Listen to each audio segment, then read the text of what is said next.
హైవ్యూర్స్ గోవాని త్వరలో AP beat చేయబోతుందంటే అవుననిపిస్తుంది నాకు. గోవాలో మొన్న న్యూ ఇయర్ పార్టీకి అన్నట్టు మన తాడేపల్లి గురించినటువంటి రవితేజ వాళ్ళ ఫ్రెండ్ సర్కిల్ వెళ్ళారు. పాపం వాళ్ళ ఫ్రెండ్ సర్కిల్ నుండి ఒక అమ్మాయిని అక్కడ ఉన్నటువంటి వాళ్ళు నైట్ టైం ఇబ్బంది పెట్టబోతుంటే గట్టిగా మాట్లాడితే గొడవ జరిగింది. ఆ రెస్టారెంట్ వాళ్ళు పాపం రవితేజను ఘోరం కొట్టి చంపేశారు. ఆల్రెడీ ఆ రెస్టారెంట్ ఓనరు వాడి కొడుకు ఆడ పనిచేసే నలుగురిని అరెస్ట్ చేశారు. కేసు ఫైల్ అయింది. అండ్ మన రవితేజని బాడీకి సంబంధించి కూడా పోస్ట్మార్టం కంప్లీట్స్ ఇమీడియట్గా ఏపీకి కూడా తీసుకొచ్చారు. ఇప్పుడు ఏంటి విషయం అంటే గోవాలో ఇంతకు ముందున్నంత ఆ పర్యాటకులు తాకిడి లేరు. కారణం రేట్లు పెరిగాయి, రెస్టారెంట్ రేట్లు పెరిగాయి, ఫుడ్ రేట్లు పెరిగాయి. బట్ గౌరవం తగ్గింది. పుష్ప మూవీలో కానీ ఒక్కటి తగ్గింది పుష్ప అంటాడు. ఏంటంటే సార్ రెస్పెక్ట్. ఇప్పుడు గోవాలో ఎక్కువగా విదేశాల నుంచి వస్తారు. వాళ్ళు ఎక్కువ డబ్బులు ఖర్చు పెడతారు, మన వాళ్ళు అంత ఖర్చు పెట్టరు. మన దేశంలోనే హ్యాపీగా ఎంజాయ్ చేద్దాం అన్నట్టుగా వెళ్తారు.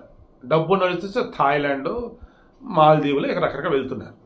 విషయం ఏంటి ఇప్పుడు నేను చెప్పేది, గోవా ఈరోజు ఆయన సీఎం ప్రమోద్ సావంత్ వచ్చి అంటాడు, లేదే గోవా బాగుంది, లాస్ట్ ఇయర్ మీద కంపేర్ చేస్తే ఈ డిసెంబర్లో మాకు రెవెన్యూ కూడా పెరిగింది అన్నాడు. రియాలిటీ చెక్ చేస్తే మన భారతీయులని మన భారతదేశంలో ఉన్నటువంటి ఆ గోవాలోనే కించపరచలుగా అక్కడ ఉన్న వాళ్ళు మాట్లాడుతున్నారు, చేస్తున్నారు. వ్యాపారాలు కానీ రిమైనింగ్ వాళ్ళు కానీ.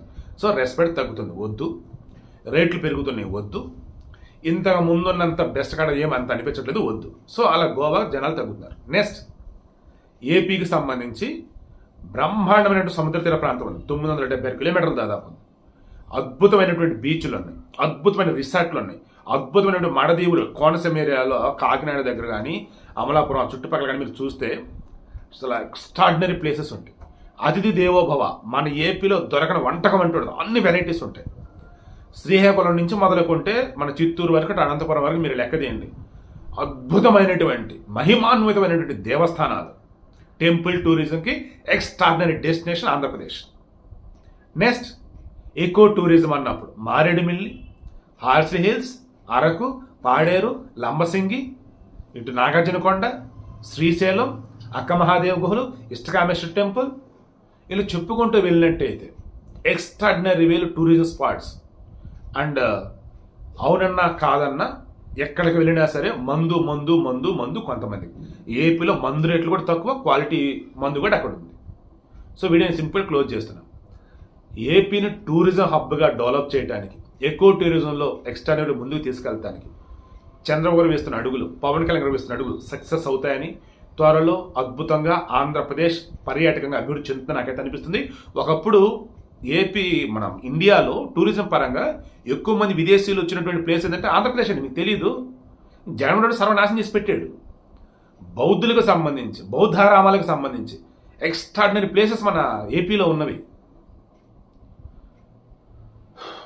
మన రవితేజ చనిపోవడం చాలా బాధాకరం. తాడేపల్లిగూడెం అబ్బాయి, ఆ అబ్బాయి ఆత్మకు శాంతి చేకూరాలంటే ఆ అబ్బాయి మీద దాడి చేసిన ఎవరో వాళ్ళు కఠిన శిక్షలు పడారు. వాళ్ళు ఏం చెప్తున్నారు, నైట్ 1 దాటాక మీరు ఫుడ్ ఆర్డర్ తీసుకోం, బట్ అప్పుడు ఫుడ్ ఆర్డర్ ఇచ్చి చేయమని గొడవ పెట్టాడు, అందుకు గొడవ అయింది అంటారు. బట్ అబద్ధం. వీళ్ళ గ్రూప్లో ఉన్నటువంటి ఒక అమ్మాయిని వాళ్ళు ఇబ్బంది పెడితే అప్పుడు గొడవ అయింది. అంత దారుణంగా కొడతాం ఏంటండి అసలు వచ్చినటువంటి టూరిస్టులని. చెప్తున్నా కదా, ఎవరైనా ఎక్కడైనా మీరు గుర్తు తెచ్చుకోండి, అతిథులను ఎక్కడైతే తక్కువ చేస్తారో అండ్ మన దగ్గరికి వచ్చినటువంటి వారిని ఎవరైతే ఇబ్బందులు గురి చేస్తారో వారికి నాశనం తప్ప వేరేది ఉండదు. ఈరోజు గోవాలో జరుగుతుంది అది. గోవా మన దేశంలో ఒక భాగమే, కాదనట్లా. బట్ ఇంతకు ముందున్నంత వేలో ఇప్పుడు లేదు. ఒకవేళ ఇంతకు ముందులాగుంటే సంతోషం. అలా ప్రమోద్ సావంత్ గారు, సీఎం గారు చూసుకోండి. మరి మన భారతీయులు ముందు గౌరవించండి, రేట్లు కంఫర్ట్గా ఉండేలా చూడండి.